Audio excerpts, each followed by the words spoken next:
The courtroom air was heavy, charged with silence so sharp it felt like glass ready to shatter. Corporal Daniel Reeves stepped forward, boots polished to a mirror shine, each step echoing like the toll of a bell. On his chest, the Medal of Honor caught the light, dazzling, undeniable, a symbol carved in sacrifice. And then Judge Milton Harrow leaned forward, voice cutting like a blade. "Remove that medal, Corporal. This is my courtroom, not a parade ground." Gasps rippled. Some whispered in disbelief, others clenched fists in anger. Daniel's eyes locked on the judge, steady, unflinching. This was more than an order. This was a challenge to follow my story to the end and tell me in the comments the city you're watching from so I can see how far this story travels. Daniel Reeve didn't move. Not at first. He stood as if carved from stone shoulders, squared, chin-lifted eyes steady. The metal gleamed defiantly under the fluorescent lights as though it too refused to bow. The crowd felt it. This was not just silence. This was tension thick enough to stop hearts. A veteran in the back row shifted in his chair. An old woman clutched her purse tighter. The bailiff's hand hovered uncertainly near his belt, unsure whether to intervene. Judge Harrow's voice cut again. "Corporal, I said remove it. Do you think this court bends for your uniform?" Daniel finally turned his head. His eyes, dark, unwavering, met the judge's. He spoke softly, but the words carried like thunder. "With respect. Your Honor, this medal isn't mine. It belongs to the men who never came home. I wear it for them." A murmur spread through the gallery. It was not noise, but an electric current racing from row to row. Some bowed their heads. Others whispered, "Amen." Judge Harrow's jaw tightened. His gavel hand twitched as though itching to slam order into the room. "I don't care who it belongs to," Harrow snapped. "This is my courtroom. Remove it or you will not testify." The words hung heavy. Daniel's jaw flexed once, twice, like a soldier bracing for impact. His hands stayed at his sides. He did not blink. The crowd leaned forward, every breath suspended. Was he about to refuse? Was he about to defy the order and stand his ground, consequences be damned? Then slowly, almost ritualistically, Daniel moved. He reached up, fingers steady. He unclasped the medal. The ribbon slid from his collar with a whisper of fabric, and then he laid it down. The metal struck the wood with a soft clink, but it sounded louder than a gunshot.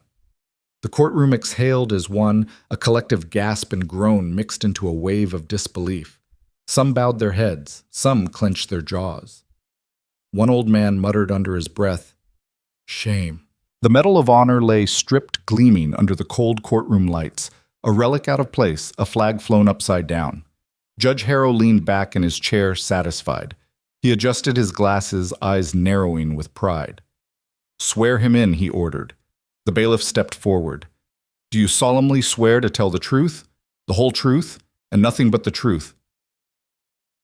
"So help you God." Daniel raised his right hand, voice firm, unbroken. "I do."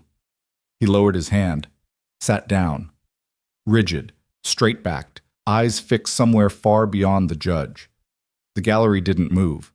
They stared not at the witness stand, not even at Daniel himself, but at that medal glinting abandoned on the ledge. It was wrong. Everyone felt it. The opposing attorney, Richard Colton, smirked faintly, thinking the humiliation weakened Daniel. But deep down, he felt the shift in the room. The people were no longer looking at the lawyers or even the judge. They were looking at Daniel stripped, yet standing taller than anyone else. Outside Warrenton, Virginia was just another small town. A courthouse with old brick walls, white-trimmed windows, and a colonial steeple at its heart. Streets lined with oaks, the smell of damp grass after morning rain. Farmers, shopkeepers, veterans. A place where whispers carried faster than newsprint. And this morning, the whispers had carried one message: a tomb guard with the Medal of Honor was coming to testify. That was why the pews were full. That was why the air was thick with curiosity, reverence, suspicion. And that was why the silence inside the courtroom now felt so different, because the townsfolk had come to see honor, but what they had just witnessed looked like desecration. Judge Harrow did not see it. He sat high on the bench, black robe draped over his shoulders, like a mantle of control, gray eyes sharp as a hawk. He thought he had won, stripped the soldier, bent him to the court's rules, reminded everyone who held the gavel. But what Harrow missed in his arrogance was the shift in the room. Honor had left his bench. It now lay quietly on that wooden ledge beside the microphone, glowing brighter in absence than it ever had on a chest. And every veteran in the gallery knew it. Daniel answered questions. The plaintiff's lawyer, Paul Grayson, a nervous young man in a pressed suit, asked about the road easement, about property lines, about keys to gates, and family histories. Daniel's answers were clipped precise. His voice was low, steady, like gravel ground underfoot. But no one was listening. Not really. Their eyes kept drifting back to the metal line bare, to the symbol separated from the man, to the wrongness of it all. Every second it lay there, it burned deeper into the hearts of those watching. In the third row, a woman sat very still. She was 50. Short-cropped hair, navy suit pressed to perfection, posture rigid, hands clasped. Her eyes never left Daniel. Her jaw was tight. Her chest rose and fell heavy with something more than breath, because she knew. She remembered. She was waiting. And soon the room would know who she was. The gavel cracked. Judge Harrow leaned forward. "This court," he said coldly, "will hear facts, not feelings. This is not a parade. This is law." The words fell like a slap. A veteran in the back row clenched his fists until his knuckles whitened. The woman in the navy suit's eyes narrowed. The reporter in the second row, Jason Alvarez, adjusted his phone, quietly hitting record. The moment was coming. The moment that would break the judge's authority forever. And Daniel, sitting rigid, his eyes fixed somewhere past Harrow, already knew the weight of what was about to unfold. The courthouse floor creaked as the bailiff shifted his stance, but no one else moved. The sound echoed in the quiet like a whisper against a storm that hadn't yet broken. Daniel Reeves sat there unshaken, answering questions about property lines, about gates and roads, about boundaries between neighbors that seemed so small compared to the weight of the metal lying abandoned beside him. The air carried a tension so sharp it gnawed at every heartbeat. It wasn't just about land anymore. Everyone in that room knew it. It was about dignity. It was about respect. And it was about the audacity of a judge who thought the rules of his bench could outweigh the sacrifices of war. Outside the courthouse, Warrington's streets hummed faintly with morning life. A dog barked across the square. A grocer lifted crates of apples onto a cart. Sunlight broke through the thinning clouds, casting sharp angles of light against the courthouse bricks. Inside, the atmosphere was different. It was heavy. The kind of heavy that presses against your chest and steals breath. Judge Milton Harrow leaned back in his chair, robe draped like armor eyes flickering over the crowd, as though daring anyone to question him. For years, Harrow had run his courtroom like a kingdom, silencing outbursts with a glare demanding order, as though order itself were justice. But today his gaze found no obedience. He found resentment. It lurked in the stares of the veterans lining the pews and the folded arms of townsfolk who had come out of curiosity and now found themselves watching a reckoning. And though Harrow sat taller than all of them, something unseen had shifted. The questions continued. Grayson's voice faltered as he asked Daniel, "And when you arrived at the Larson property on April 12th, did you see men measuring the boundary?" "Yes," Daniel answered, his tone flat but certain. "And did you believe you had permission to enter?" "I've had access to that road since I was a child," Daniel said. His eyes, still forward, betrayed nothing but memory. "The Larson family gave me a key. It's been that way for decades." His words landed with weight, not because of what they meant legally, but because of how he said them with the same certainty that guided his 21 steps at Arlington. Richard Colton rose, then adjusting his cufflinks, his smirk carrying into his words. "Corporal Reeve, you say you've had this key for years, decades even. Memory fades with time. Are you certain this isn't just a story you tell yourself?" The insult curled around the room. Daniel turned his head slowly, meeting Colton's eyes. "I don't forget what matters," he said. His voice didn't rise. It didn't need to. It cut like a blade, steady and controlled. The gallery stirred. A low hum of approval rippled through the veterans. One old man whispered, "That's right." Colton faltered for a fraction of a second, the smirk slipping. He forced a smile again, but it was hollow now. "No further questions, Your Honor." Judge Harrow leaned forward.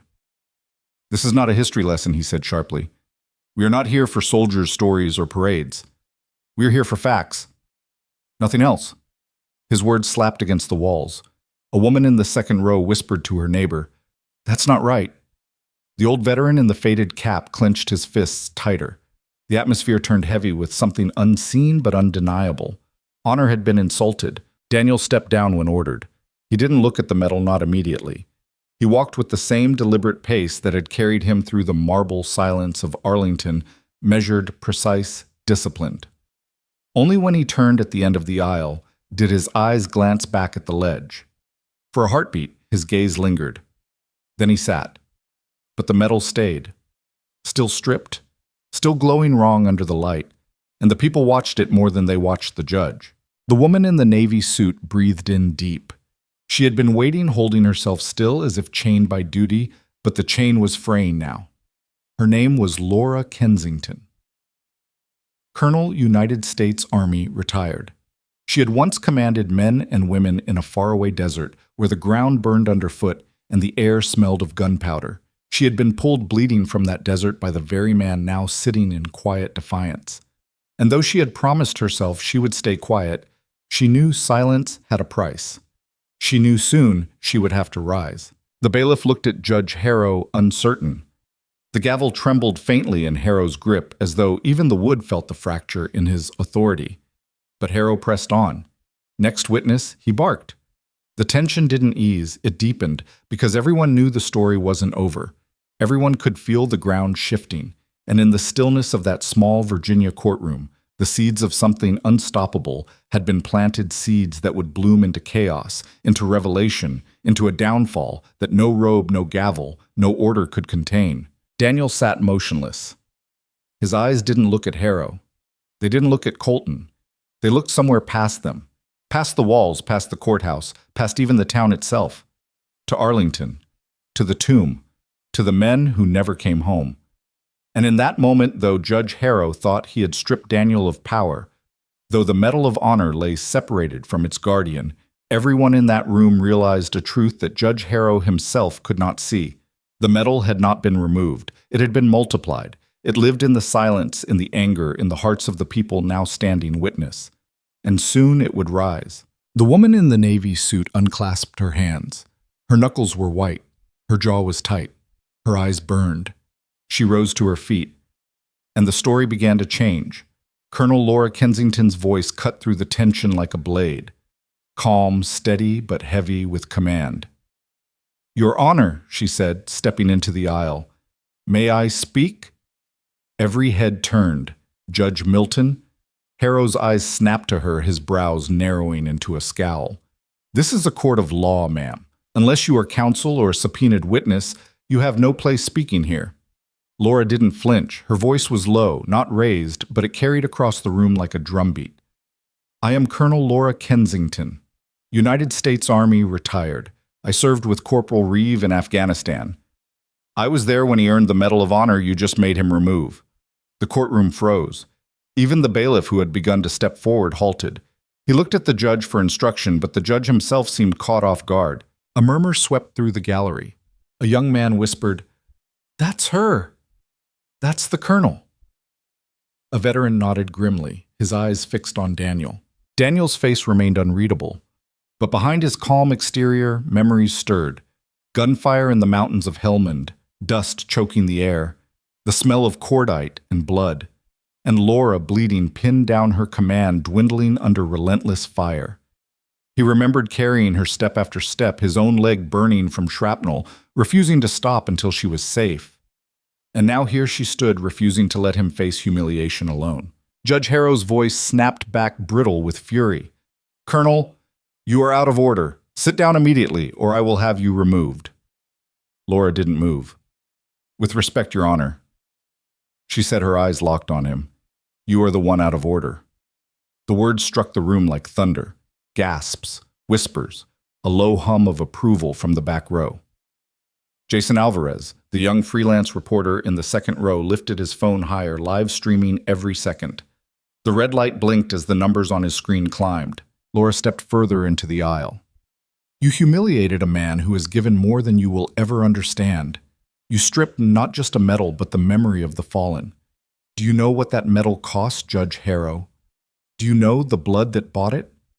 Her voice trembled, not with fear, but with fury, with grief carried too long.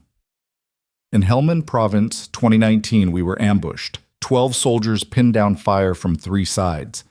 I was bleeding out. We were outnumbered. We were dying. The gallery was silent, every word pressing down heavier than the one before.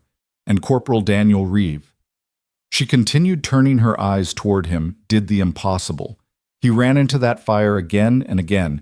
He carried us out one by one. He took a bullet to his leg and kept going.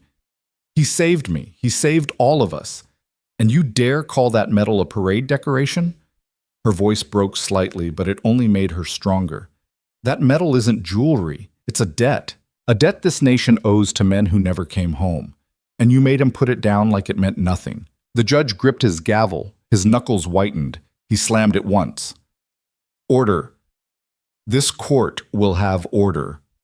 But his voice cracked. No one sat. No one moved. Veterans began to rise one by one. A man in a wheelchair pushed himself upright, trembling but determined. Another followed, and another. They didn't speak. They didn't need to. Their silence was louder than any protest.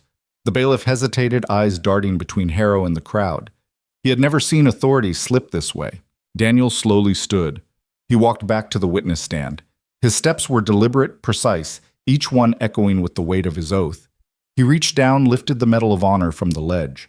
But he didn't pin it to his chest. He just held it, the blue ribbon spilling over his fingers, his knuckles white against the star. His voice carried low but piercing. I'm not here for myself. I'm here for the men who never got a chance to speak, for the ones who never came home. The silence was absolute. Then Laura stepped beside him, her presence like a shield. This is not about a road, she said, her voice steady, or a piece of land. This is about respect. You disrespected a man who stands guard over our unknown dead, who carries their memory with every step. And you did it in front of his brothers, his community, his country. Jason's phone kept streaming. The viewer count ticked upward, thousands, then tens of thousands. Comments scrolled across his screen. Stand tall, soldier. Shame on that judge. This is America. Judge Harrow slammed the gavel again, his face red, his voice breaking. This court is in recess. Clear the room. But the crowd didn't move. They stood. They bore witness. The gavel pounded, but it sounded hollow, now powerless against the silence of the people. Daniel closed his hand tighter around the medal. His face was unreadable, but his eyes were steady. Laura rested her hand on his shoulder, a silent gesture that carried more authority than Harrow's gavel ever had. The judge rose, his robe flapping, as he stormed from the bench. His retreat echoed louder than his commands ever had. The people didn't cheer. They didn't shout. They just stood. Standing for Daniel. Standing for the fallen. Standing for the honor that no order could strip away. And somewhere deep inside Daniel's chest, beneath the silence, beneath the discipline, something stirred. Something that wasn't pride, but something older, heavier. It was memory. It was duty. It was the pulse of comrades long gone, carried forward in every step he took. And in that silent courtroom with Laura at his side and the medal clutched in his hand, Daniel realized the truth. The fight wasn't over. It was only beginning. The slam of Judge Harrow's chamber door echoed long after he stormed from the bench. Inside the courtroom, no one moved. The silence wasn't obedience anymore. It was defiance, a collective refusal to let the moment pass. The Medal of Honor glinted in Daniel's grip, reflecting fluorescent light. It wasn't pinned back where it belonged, but in his hand it looked heavier, as if it carried the weight of every eye fixed on him. Colonel Laura Kensington stood beside him, her jaw tight, eyes fierce with resolve. She didn't speak. She didn't need to. Veterans remained on their feet, hands braced on pews. The stenographer had stopped typing. Her fingers hovered above the keys, unwilling to reduce the moment to mere words. The bailiff cleared his throat, voice uncertain. Ladies and gentlemen, the court is in recess. Still, no one sat. Jason Alvarez lifted his phone, capturing Daniel's profile. Laura's squared shoulders, the sheen of the medal like a star torn from the sky.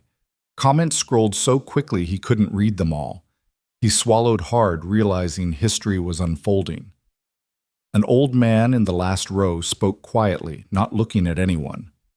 That judge forgot himself. He forgot who that medal belongs to.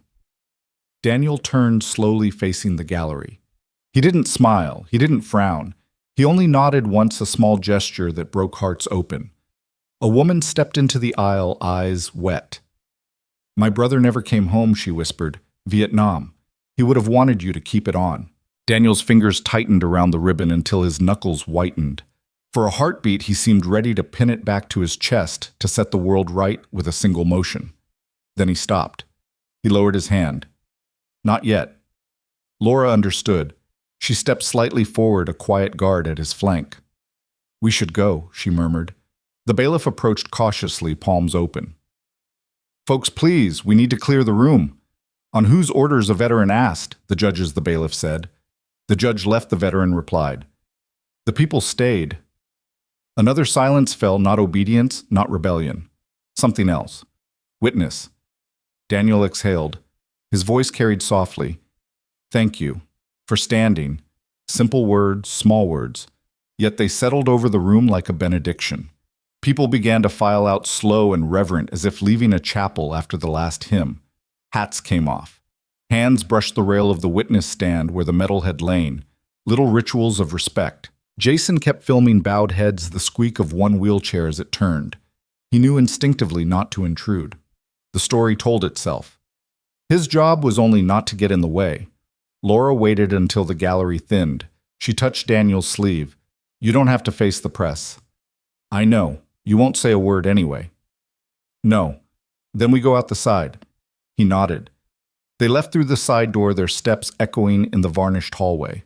Outside, the world exploded, cameras, tripods, microphones shoved forward. Reporters shouted overlapping questions about the order, the medal disrespect duty. Daniel didn't pause. He kept the medal in his hand, eyes forward. Laura scanned the crowd, calm but commanding. Without a shove, she carved a path.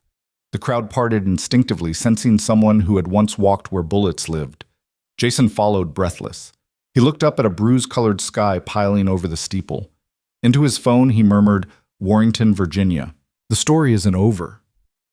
On the steps, a teenager held a cardboard sign, "Honor the Fallen." Her hands shook. Her mother trying to pull her back. Daniel glanced, nodded. The girl burst into tears. A reporter pressed forward. "Corporal Reeve, do you have any comment?" Daniel stopped. The medal caught the light. The crowd hushed. "There's nothing to add," he said. "There's nothing to take back." He walked on. It wasn't dismissal. It was the only answer he had. A pickup rolled past, driver's palm pressed flat in salute. Another car honked twice in rhythm. Laura led Daniel toward a quieter street. Rain began to fall, fine needles stitching the air. Reporters cursed as equipment crackled. Daniel lifted his face, letting drops beat on the star. He remembered another rain, another battlefield, deciding not to die because someone else needed him alive. "Home?" Laura asked. "Arlington. Tonight. She nodded. "I'll drive." They reached a dark sedan. Before Daniel got in, he paused. He looked at the medal, then placed it gently in the glove compartment atop a folded map. He didn't close it yet. Jason jogged up. One question: what should people do? The ones watching, the ones angry, the ones proud. Daniel's gaze flicked to the courthouse, the flag, the wet road east. He thought of parades and speeches that vanish like smoke. He thought of graves with no names. "Show up," he said.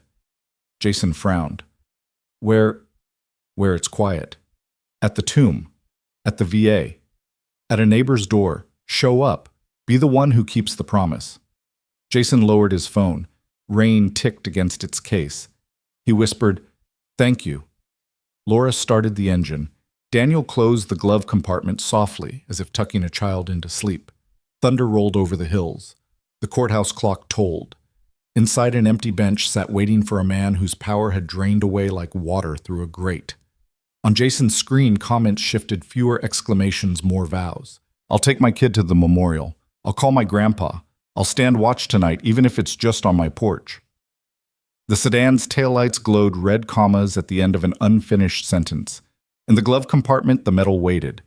Daniel closed his eyes, saw a marble, heard cadence, felt the turn. 21 steps. Pause. Turn. Repeat. The oath needed no applause. It only needed to be kept. They drove east into the storm. The storm chased them down the highway, sheets of rain lashing the windshield in silver streaks. Wipers beat a frantic rhythm, but inside the sedan there was no sound except the engine's low hum. Laura's hands gripped the wheel steady despite the slick road, her eyes locked on the lanes ahead. Beside her, Daniel sat motionless, shoulders square, gaze lost in the dark beyond the glass. The Medal of Honor lay in the glove compartment, hidden yet present like a heartbeat, muffled but unrelenting. Laura finally spoke. Her voice was even though soft. "You didn't have to go back for it." Daniel turned his head slightly. "It wasn't mine to leave." Her jaw tightened. "No, it never was." They drove on. Lightning split the horizon, white veins across a bruised sky. By the time they reached Arlington, the storm had eased to a steady drizzle.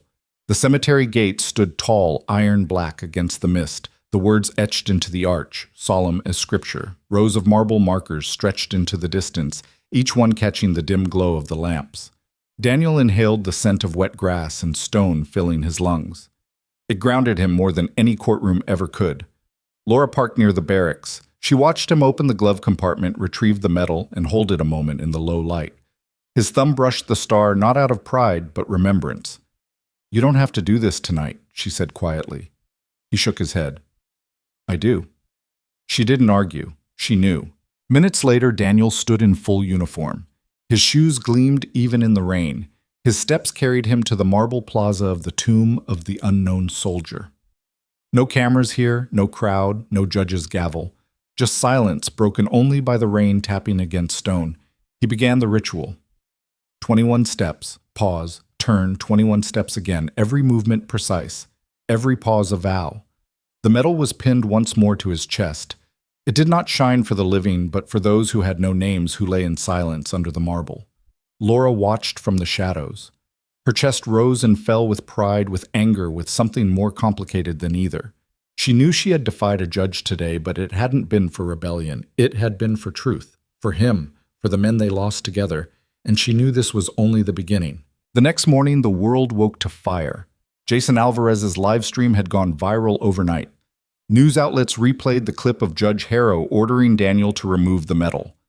Replayed the sound of metal striking wood, replayed Laura's words. Headlines blazed across screens, Judge strips tomb guard of Medal of Honor in courtroom showdown. Community erupts. After Medal of Honor, recipient forced to remove award.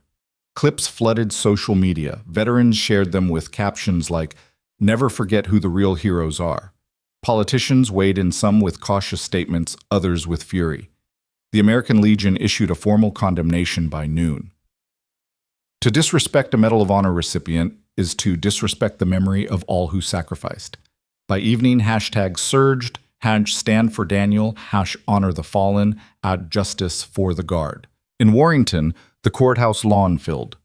Veterans in faded uniforms, townsfolk carrying flags, children holding cardboard signs. They gathered in silence, forming rows, standing shoulder to shoulder. It wasn't protest, it was witness. Reporters swarmed cameras, rolling microphones thrust forward. The vigil spread images carried across networks, voices carried across states. Judge Harrow's name became a curse muttered with disdain. His arrogance, once unchallenged in a small-town courtroom, had been exposed to the world. But Daniel stayed away. While crowds filled Warrington, he walked the marble at Arlington. His steps never wavered, his face never turned to the storm beyond the gates. He didn't need to. His oath wasn't to headlines. It was to silence, to memory, to the unknown. That night, Laura sat across from him in the small kitchen of his apartment. The medal rested on the table between them, its ribbon damp from rain. "Do you understand what you've started?" she asked. Daniel shook his head. "I didn't start anything." "Yes, you did. You stood there stripped of that medal and still you didn't break. People saw it. They won't forget." Daniel's eyes were steady, but his voice was tired. "They shouldn't remember me. They should remember the ones who aren't here." "They will," Laura said. Her tone softened, but her gaze held his. "But they'll remember you too. And that judge, he's finished." Daniel said nothing. He reached for the medal, lifted it in his hand. The star glinted faintly in the lamplight. He whispered so quietly Laura almost missed it. "For you."